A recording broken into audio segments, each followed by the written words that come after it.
ರಾಷ್ಟ್ರೀಯ ಹೆದ್ದಾರಿ ಹಾದು ಹೋಗುವ ಉಡುಪಿಯ ಕಟಪಾಡಿ ಜಂಕ್ಷನ್ ಅಪಘಾತ ವಲಯವಾಗಿ ಮಾರ್ಪಟ್ಟಿದೆ. ಇಲ್ಲಿ ನಿತ್ಯ ಒಂದಿಲ್ಲ ಒಂದು ಅಪಘಾತಗಳು ನಡೀತಾ ಇದ್ದು ಇದರಿಂದ ಟ್ರಾಫಿಕ್ ಜಾಮ್ ಉಂಟಾಗಿ ಜನರು ಪರದಾಡುವಂತಹ ಸ್ಥಿತಿ ಎದುರಾಗಿದೆ.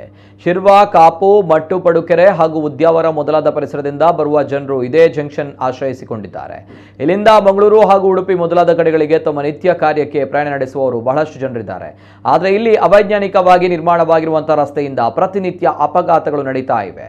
ಇದರಿಂದ ಉಂಟಾಗುವ ಟ್ರಾಫಿಕ್ ಜಾಮ್ನಿಂದಾಗಿ ನಿತ್ಯ ಓಡಾಡುವ ಜನರಿಗೆ ಸಾಕಷ್ಟು ತೊಂದರೆ ಉಂಟಾಗ್ತಾ ಇದೆ. ಹೀಗಾಗಿ ಇಲ್ಲೊಂದು ಅಂಡರ್ ಪಾಸ್ ನಿರ್ಮಾಣ ಮಾಡಬೇಕು ಎಂದು ಜನರು ಬೇಡಿಕೆ ಇಟ್ಟಿದ್ದಾರೆ. ಈ ಹಿಂದೆ ಅಂಡರ್ ಪಾಸ್ ಆಗಲಿದೆ ಎಂದು ಸುದ್ದಿಯಾಗಿತ್ತೇ ಹೊರತು ಅದು ಯಾವ ಹಂತದಲ್ಲಿದೆ ಅನ್ನೋದು ಯಾರಿಗೂ ಗೊತ್ತಿಲ್ಲ. ಇದೀಗ ಅಪಘಾತಗಳು ಹೆಚ್ಚಾಗ್ತಾ ಇರುವಂತಹ ಹಿನ್ನೆಲೆ ಜನರ ಆಕ್ರೋಶ ಕೂಡ ಹೆಚ್ಚಾಗಿದೆ. ಅಂಡರ್ ಪಾಸ್ ನಿರ್ಮಾಣ ಮಾಡಿ ಸಮಸ್ಯೆ ಬಗೆಹರಿಸದೇ ಇದ್ದಲ್ಲಿ ಜನರು ಪ್ರತಿಭಟನೆಯ ದಾರಿ ಹಿಡಿಯುವಂತಹ ಸಾಧ್ಯತೆ ಕೂಡ ಇದೆ. ಹೀಗಾಗಿ ಈ ಬಗ್ಗೆ ಸಂಬಂಧಿಸಿದ ಅಧಿಕಾರಿಗಳು ಕ್ರಮ ಕೈಗೊಳ್ಳಬೇಕಾಗಿರುವಂತಹ ಅಗತ್ಯ ಇದೆ.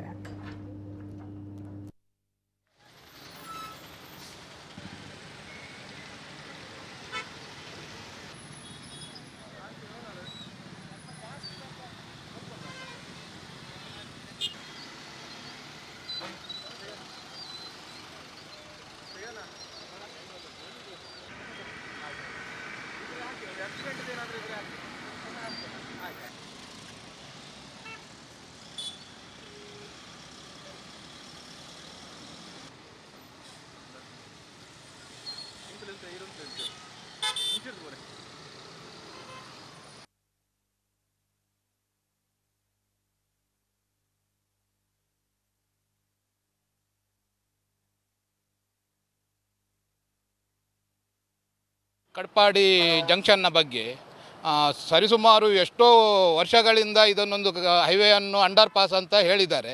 ಇಷ್ಟೋ ತನಕ ಅದರ ಒಂದು ಗೌಜಿಗೆ ಬಂದು ನೋಡ್ತಾರೆ. MP ಅವರು, MLA ಅವರು, DC ಅವರು ಮುಂಚೆ ಜಗದೀಶ್ ಇರುವಾಗಲೂ ಬಂದೊಮ್ಮೆ ನೋಡಿ ಸರ್ವೆ ಮಾಡಿ ಹೋಗಿದ್ದಾರೆ.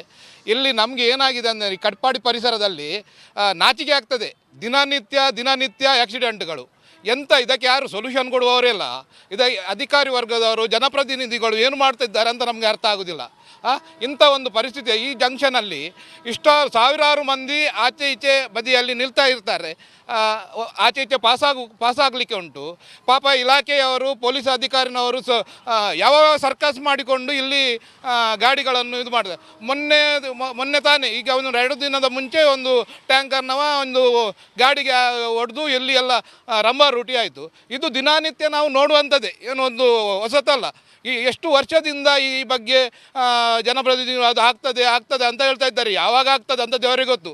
ನಮ್ಮ ಕಾಲದಲ್ಲಿ ಆಗೋದಿಲ್ಲ, ನಮ್ಮ ಪೂರ್ವಜ ಇನ್ನು ಮಕ್ಕಳ ಕಾಲದಲ್ಲಿ ಆಗ್ತದೆ. ಕಟಪಾಡಿಯ ಜಂಕ್ಷನ್ನ ಅವ್ಯವಸ್ಥೆ ನೋಡಿದರೆ ಈ ಒಂದು ಕಟಪಾಡಿಯಲ್ಲಿ ಇನ್ನೆಷ್ಟು ಹೆಣ ಬೀಳಲಿಕ್ಕಿದೆಯೋ ಯಾರಿಗೂ ಗೊತ್ತಿಲ್ಲ. ಯಾಕೆ ಹೀಗೆ ಆಗ್ತಾಯಿದೆ ಅಂತ ಯಾರು ಕೇಳುವವರಿಲ್ಲ.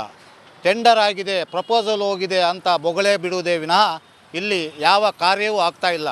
ಇಲ್ಲಿ ಒಂದು ಲೋಕಲ್ ಪಂಚಾಯತ್ ಇದೆ, ಅದಕ್ಕೆ ಬಂದಾದರೂ ಅವರು ಹೇಳ್ಬೋದು ನಿಮ್ಮ ಈ ಸಿಟಿ ಒಂದೇ ಅಂಡರ್ ಗ್ರೌಂಡ್ ಆಗ್ತದೆ ಅಥವಾ ಓವರ್ ಪಾಸ್ ಆಗಿ ಆಗ್ತದೆ ಅಂತ ಅವರು ಹೇಳ್ತಾ ಇದ್ದಾರೆ. ಹಾಗಾಗಿ ನಾವು ಹೇಳುವುದಿಷ್ಟೇ, ಇನ್ನಷ್ಟು ಹೆಣ ಬೀಳುವ ಮೊದಲು ನೀವು ಎಚ್ಚೆತ್ತುಕೊಂಡು ಈ ಒಂದು ಜಂಕ್ಷನ್ನಲ್ಲಿ ನೀವು ಶನಿವಾರ ಬಂದು ಇಲ್ಲಿ ಸಂಜೆ ನಿಂತರೆ ನಿಮಗೆ ಗೊತ್ತಾಗ್ತದೆ. ಗಂಟೆಗಟ್ಟಲೆ ಟ್ರಾಫಿಕ್ ಜಾಮು.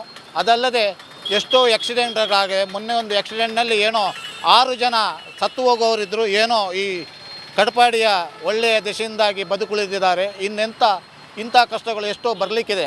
ಹಾಗಾಗಿ ದಯವಿಟ್ಟು ನಾವು ಕೇಂದ್ರ ಸರ್ಕಾರದ NH ಡಿವಿಷನ್ಗೆ ಮನವಿ ಮಾಡೋದು ಇಷ್ಟೇನೆಂದರೆ, ನೀವು ಏನಾದರೂ ಇದಕ್ಕೆ ಪ್ಲ್ಯಾನ್ ಮಾಡಿದಲ್ಲಿ ಇದನ್ನು ಪಬ್ಲಿಕ್ಕಿಗೆ ತಿಳಿಸಿ. ಒಂದು ಪ್ರದೇಶದಲ್ಲಿ ದಿನನಿತ್ಯ ಕೂಡ ಆಕ್ಸಿಡೆಂಟ್ಗಳು ಜಾಸ್ತಿನೇ ಆಗ್ತಾಯಿದೆ. ಇಲ್ಲಿ ಆಕ್ಸಿಡೆಂಟ್ ಆದಾಗ ನಮ್ಮ ಸ್ಥಳೀಯ ಆಟೋ ಚಾಲಕರು ಅವರ ನೆರವಿಗೆ ಧಾವಿಸಿ ಅವರನ್ನು ಕೂಡಲೇ ಹಾಸ್ಪಿಟಲ್ಗೆ ಕೊಂಡೊಯ್ಯುವ ಒಂದು ಒಳ್ಳೆಯ ಸಹಾಯವನ್ನು ಮಾಡ್ತಾ ಇರ್ತಾರೆ. ಬಾಡಿಗೆ ಕೂಡ ಅವರು ತಗೊಳ್ಳೋದಿಲ್ಲ. ಅವರನ್ನು ಹಾಸ್ಪಿಟಲ್ಗೆ ಕೊಂಡೋಗಿ ಅವರ ಯೋಗಕ್ಷೇಮ ವಿಚಾರಣೆ ಮಾಡಿ ನಂತರ ಅವರು ಕಟಪಾಡಿ ಬರ್ಬೋದು, ಸ್ಟ್ಯಾಂಡಿಗೆ ಬಂದು ಬಾಡಿಗೆ ಮಾಡುವುದು. ದಿನನಿತ್ಯ ಕೂಡ ಈ ಒಂದು ಭಾಗದಲ್ಲಿ ತುಂಬ ಆಕ್ಸಿಡೆಂಟ್ಗಳು ಆಗುವುದರಿಂದ ನಮಗೆ ಈ ಹೈವೇ ಪ್ರಾಧಿಕಾರ ಈ ಒಂದು ಅಗಲೀಕರಣ ಆಗ್ತದೆ ಅಂತ ಹೇಳಿ ಈಗಾಗಲೇ ಏನೋ 25 ಕೋಟಿ ರೂಪಾಯಿಗಿಂತ ಜಾಸ್ತಿ ಹಣವನ್ನು ಬಿಡುಗಡೆಗೊಳಿಸಿದ್ದಾರೆ. ಇನ್ನೂ ಕೂಡ ಇಲ್ಲಿ ಒಂದು ಕೆಲಸವನ್ನು ಕಾರ್ಯಗತ ಮಾಡಿಲ್ಲ. ಖಾಲಿ ಬಂದು ಇಲ್ಲಿ ಬಂದು ಸಭೆ ಮಾಡಿ ಹೋಗ್ತಾರೆ. ಯಾಕಂದೇಳಿ ಸ್ಥಳೀಯ ಶಾಸಕರು ಬರ್ತಾರೆ, ಸ್ಥಳೀಯ MP ಗಳು ಬರ್ತಾರೆ. ಯಾವುದೇ ಒಂದು ಕೂಡ ಇಲ್ಲಿ ಕೆಲಸ ಇನ್ನೂ ಒಂದು ಸ್ಟಾರ್ಟ್ ಆಗಿಲ್ಲ.